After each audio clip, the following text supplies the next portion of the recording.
A few moments later. Yeah.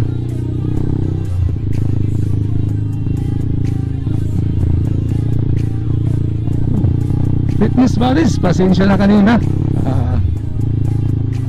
Ibang battery yung nalagay natin kaya wala tayong naipakita kanina.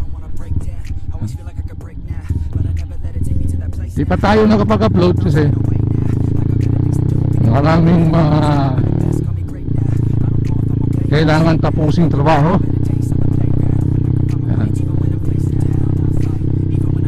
Kaya pasensya. Anyway, Merry Christmas to all. Ngayon ay December 14. December 14. At merong weather update na medyo nakakabahala na may bagyong Odette, malakas din. At parang sa weather forecast ay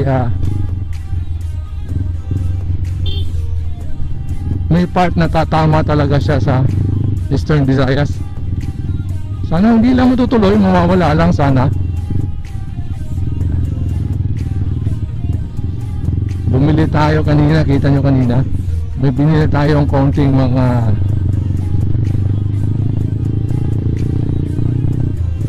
pagkain, stock pagkain. Wala namang nagpapanik. May mga naghahanda, may pinaghahandaan. Yung mga kailangan balutin na. Sana hindi lang matuloy. Sana mawala lang siya. Kumbaga mapasaw lang siya ba. Nakakabahala din. Kasi nasa forecast na kasi yun may mga forecast na malakas na siya.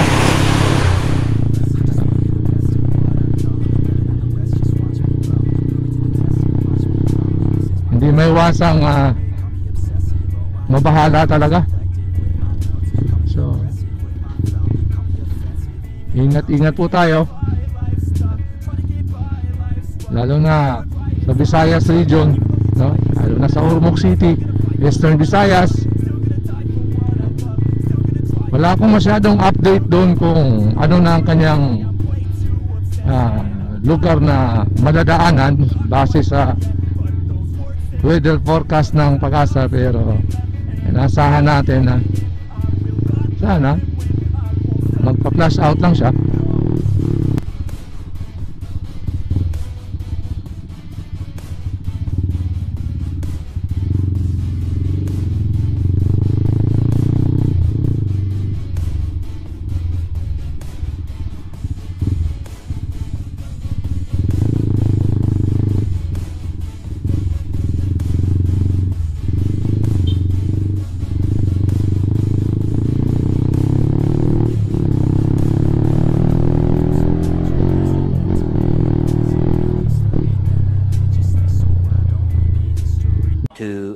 hours later. Ay.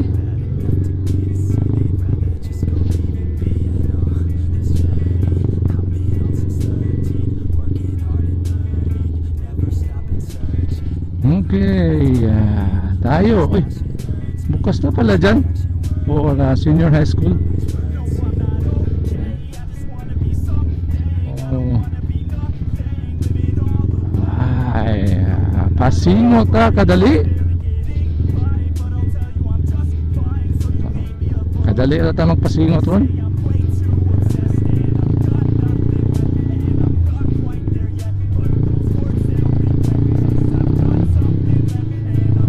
Tayo ay maghahanda rin.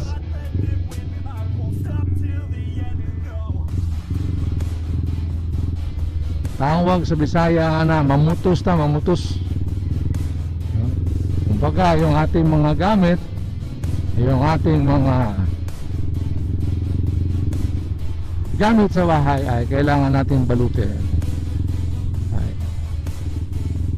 Ito ay parte ng paghahanda.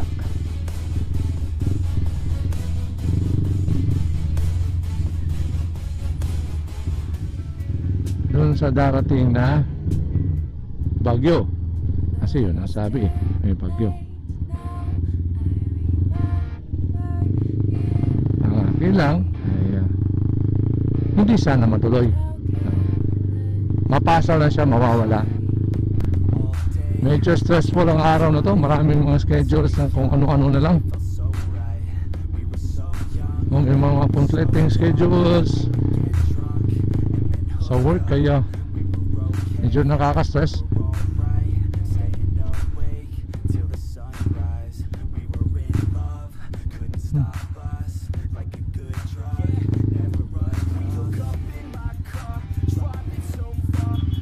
May bali-balita, marami na daw yung ano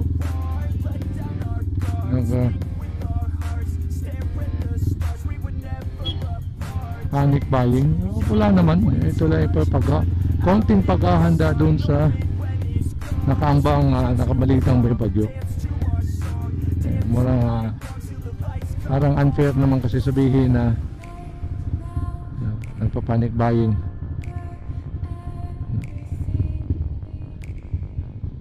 Panic may posibilidad, pero yung buying iwan ko na lang. Ingat po, Visayas, Mindanao.